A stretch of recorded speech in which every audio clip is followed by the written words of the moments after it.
Mesdames, bonsoir. Messieurs, bonsoir. Et bienvenue dans cette grande édition du soir sur Canal King Télévision. Le président de la République démocratique du Congo, Félix Antoine Tshisekedi Tshilombo, a partagé, c'était un repas de corps le mercredi au chapiteau de la Cité de l'Union africaine avec les officiers généraux supérieurs de FARDC. C'était également en présence du vice-premier ministre, ministre de la Défense nationale et ancien combattant Jean-Pierre Bemba Gombo. Suivez ces commentaires que vous propose la rédaction.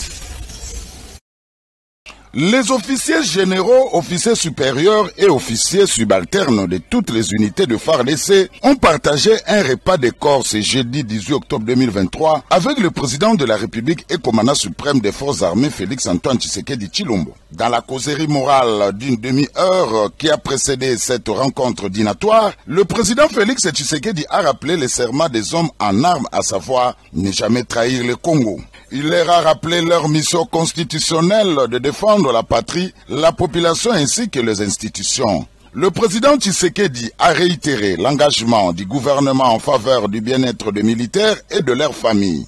Je tenais à ce repas pour vous dire un seul message, c'est que nous formons un seul corps.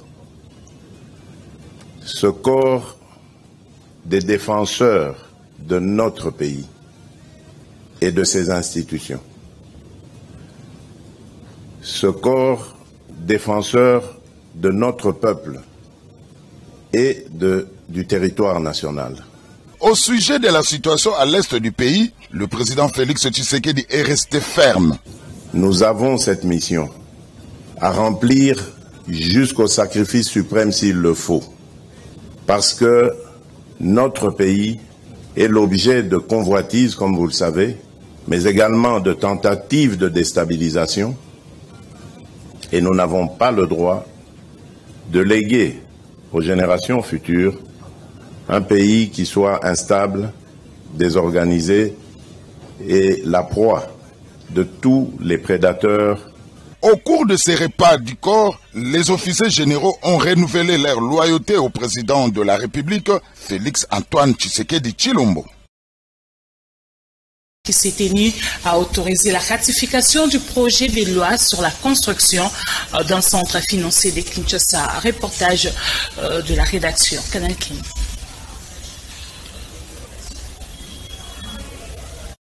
Les élus autorisent la ratification du projet de loi portant autorisation de la ratification de l'accord de financement du 2 juin 2023 conclu entre la RDC et Trade et Development Bank au titre de financement du projet de construction du centre financier de Kinshasa. Sur 351 députés nationaux ayant pris part au vote, 350 ont répondu oui, un député a voté non, aucune abstention. La séance plénière du mercredi 18 octobre 2023 au niveau de la Chambre basse du Parlement a porté sur le projet de loi relatif au bureau d'information sur les crédits ainsi que le projet de loi portant autorisation de la ratification de l'accord de financement du 2 juin 2023 conclu entre la RDC et Trade et Development Bank au titre de financement du projet de construction du centre financier de Kinshasa. Dans l'exposé des motifs de ces textes de loi, il est indiqué que la République démocratique du Congo et la Trade et Development Bank TDB ont conclu en date du 2 juin 2023 un accord de financement d'un montant global de 127,5 millions de dollars en des conditions commerciales au titre du financement du projet de construction du centre financier de Kinshasa. La finalité du projet est de regrouper l'essentiel des administrations du ministère des Finances, du ministère du Budget, des 3 régies financières qui auront leur administration en totalité ou en partie, ainsi que certaines institutions financières. Rappelons que le débat a porté sur le projet de loi de ratification. Deux tendances se sont dégagées. La première porte un soutien à ce projet et la seconde n'agirait que par son rejet. Simplement parce que ce groupe est d'avis que le Parlement a autorisé la ratification de plusieurs accords de financement qui n'ont produit à ce jour aucun résultat sur le terrain, d'où l'inutilité d'autoriser la ratification d'un énième accord. En répondant sur le banc aux préoccupations des élus du peuple et pour calmer leur colère, le ministre des Finances Nicolas Kazadi a annoncé le lancement sous peu de travaux de réhabilitation de différents axes routiers à travers le territoire national, notamment à Mbujimayi, Bukavu et Kisangani. Au bout du compte, la plénière a décidé de déroger à l'article 150 de son règlement intérieur, faute de temps. Aussi a-t-elle opté pour le vote in globo des articles de cette loi. Ainsi, ce projet de loi a été adopté à la quasi-unanimité. Sur 351 députés nationaux et pris part au vote, 350 ont répondu oui, un député a voté non, aucune abstention. Il sera envoyé au Sénat pour seconde lecture. Le vice-premier ministre de l'Intérieur et Sécurité, Peter Kazadi Kankonde, a présidé, c'était le mercredi, une importante réunion, laquelle a tablé sur la dotation de référentiels de solutions et conflits communautaires et coutumières. Après quoi, il était sur terrain au camp Kabila pour palper du doigt les conditions de vie des policiers. Bérénice Balinga a signé ce reportage. Sur instruction du vice-premier ministre de l'Intérieur, Sécurité et Affaires coutumières, Peter Kazadi Kankonde, une équipe technique constituée d'experts du secteur des affaires coutumières a élaboré la politique nationale des préventions et des résolutions des conflits communautaires et coutumières en RDC. Ce travail a été remis au vice-premier ministre en marge d'un forum organisé à Kinshasa pour sa validation. Les rapports des consultations provinciales ayant abouti à l'élaboration de ce document a également été présenté au cours de la même cérémonie. J'ai instruit le secrétaire général aux affaires coutumières à engager le processus d'élaboration de la stratégie sectorielle des affaires coutumières. Ainsi, un comité technique de pilotage du processus de production de ces premiers référentiels a été institué en juillet 2020. Le point culminant de sa mission devrait être l'organisation des consultations provinciales du secteur, en ce qu'elle constituait les cadres propices pour recueillir les états des lieux et proposer ainsi les diagnostics en termes de problèmes, des causes, d'opportunités, des menaces et des défis assortis des pistes de solutions. Il va sans dire que le diagnostic général s'est avéré suffisamment contributif afin de conférer au document de politique nationale des affaires coutumières toute sa pertinence pour occasionner et mériter la convocation de ce forum national.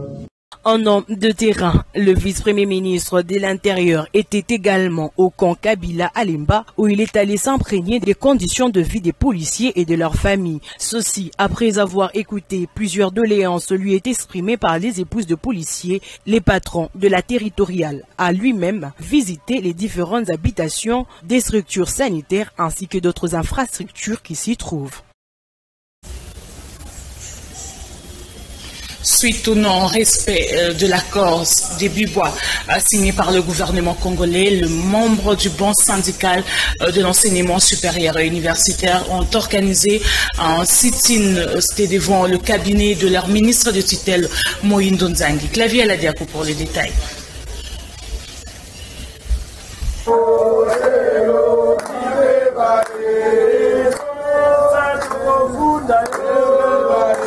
Venu en grand nombre, le membre du banc syndical de l'enseignement supérieur et universitaire ont pris d'assaut le cabinet du ministre Mohindo Nzangi en vue de réclamer le respect de l'accord de Bibois signé avec le gouvernement. À travers ces sit-ins, les syndicalistes ont insisté sur la prise en compte de leurs revendications. Nous avons pensé dire un seul mot à notre ministre qui aurait pu nous recevoir, ne fût-ce que pour quelques 5 minutes.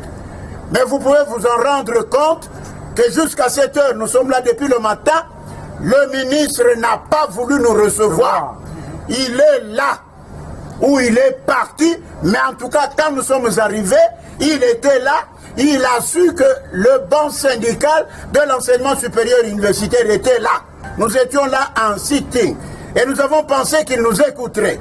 Il n'a pas écouté, il ne veut pas nous écouter. Pourquoi?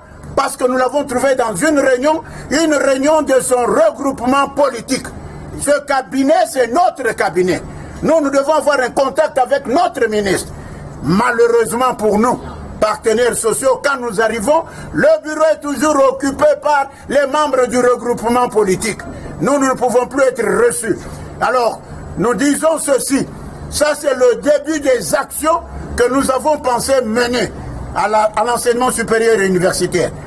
D'ici là, nous allons à la primature. N'ayant pas été reçus par le ministre de l'Enseignement supérieur et universitaire, les membres du banc syndical se sont rendus à la primature. Le Premier ministre Sama Lukonde a dépêché son conseiller politique pour échanger avec les bancs syndicales.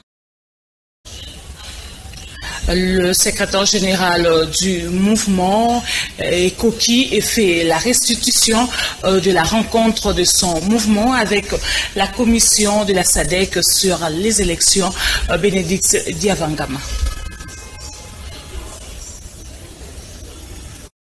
Le mouvement Ekoki de Rex Kazadi, candidat à la présidentielle aux élections de 2023, représenté par son secrétaire général ainsi que son coordonnateur. Ils sont satisfaits des échanges avec la SADC. C'était au courant de la semaine en cours à l'hôtel Rotanam. Il était question de recueillir les impressions de chaque partie prenante en rapport à la tenue des élections de 2023. Les échanges avec le mouvement Ekoki. La SADC n'a pas mis de différence entre le grand et petit candidat dans le traitement entre les candidats et nous sommes très satisfaits de cette manière de faire. C'est qu'ils ont été très convivial et très directs dans leur approche. Ils tenaient à prendre, ils sont venus surtout à pour de la collecte d'informations. Ils étaient là pour recueillir nos impressions par rapport aux élections. Ce que nous sommes contents parce que ce qui nous rend contents parce que il n'y a pas eu de distinction entre les petits candidats et les gros candidats, les grands partis et les petits partis. Aujourd'hui, nous pensons que nous représentons une force, tant à l'extérieur du pays qu'à l'intérieur du pays, par rapport à la jeunesse, par rapport à ce que nous représentons au niveau de notre génération. Et nous sommes là pour faire entendre la voix de cette génération qui n'en peut plus. D'où le slogan Ekoki. Il faut Makambo ici là. Rex Kazadi, candidat indépendant aux élections présidentielles, avec son mouvement Ekoki, sont là pour mettre fin à tout problème que rencontrent les peuples congolais et de faire sortir la République démocratique du Congo dans la misère, surtout d'écouter la voix de la jeunesse selon leur programme, ont-ils martelé. Les jeunes ne peuvent pas rester comme ça au chômage et espérer faire carrière en étant Wewa ou bien en étant chef de cabine téléphonique. On ne bâtit pas un pays comme ça. Donc nous sommes venus faire entendre la voix de notre candidat Rex Kazadi et nous sommes heureux que la SADC ait pris le temps de nous écouter. Nous espérons que notre candidat sera élu président de la République pour une simple raison, c'est que notre candidat est à l'image du peuple.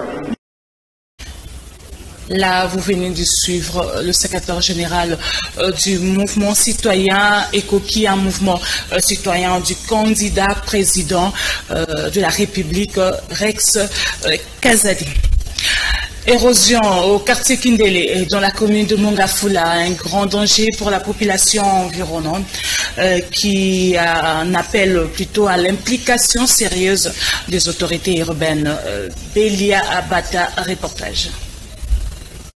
Les érosions prennent de plus en plus de place dans les habitations dans le quartier Kindele et dans la commune de Mongafula. Plusieurs avenues sont victimes de ce fait, précisément sur le terrain Monastère, sur l'avenue commerciale. Ici, le constat est amer. Plusieurs avenues, Zaba, Mbujimaï, depuis plusieurs années, les habitants de ce coin sont menacés par les érosions. Quelques habitants de ce coin appellent à l'aide.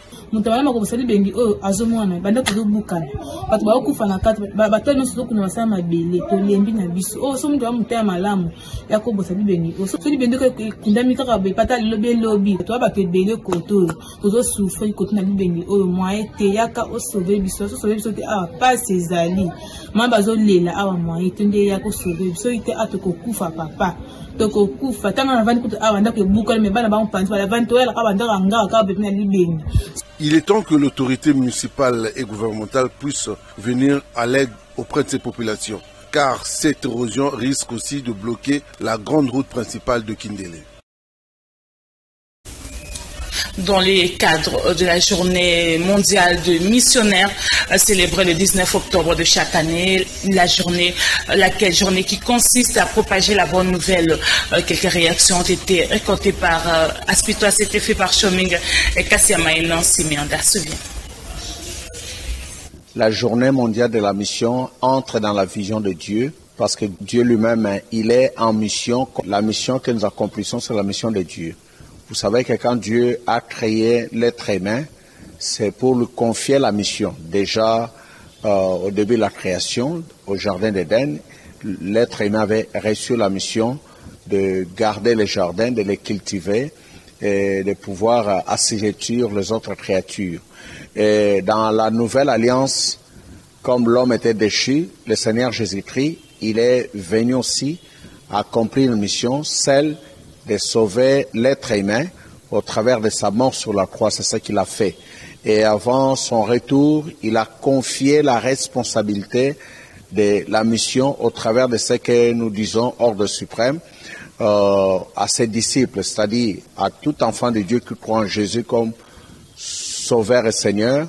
La mission consiste à propager la bonne nouvelle de Jésus-Christ à tous les hommes pour les gagner, qui deviennent aussi disciples de Jésus-Christ. C'est ça que nous trouvons dans Matthieu 18 à 20. Le Seigneur a donné l'ordre suprême pour que tout enfant de Dieu, tout disciple et tout chrétien puisse accomplir la mission de gagner les autres personnes en Jésus-Christ et de faire des disciples. Pour nous, à RDC, nous sommes appelés à accomplir la mission. Nous ne devons pas croiser les bras. Nous devons vraiment relever les défis, faire de chaque Congolais, Congolaise, même les autres habitants qui habitent le Congo, qui ne sont pas des Congolais, les gagner en Jésus-Christ pour qu'ils deviennent disciples de Jésus-Christ. C'est la fin de cette grande édition du soir sur Kanekin Télévision, coordonnée par la grande équipe technique rédactionnelle de Kanekin Télévision, par Kopar Bola, Nancy Emianda, Bénédicte Diavanga, Bérénice Balenga, Kopar Bola, Tony Binda. Dieu voulant, je vous retrouve le jeudi prochain. Désormais, je présente la grande édition tous les jeudis, même chaîne, lumière sur Kanekin Télévision. Au revoir.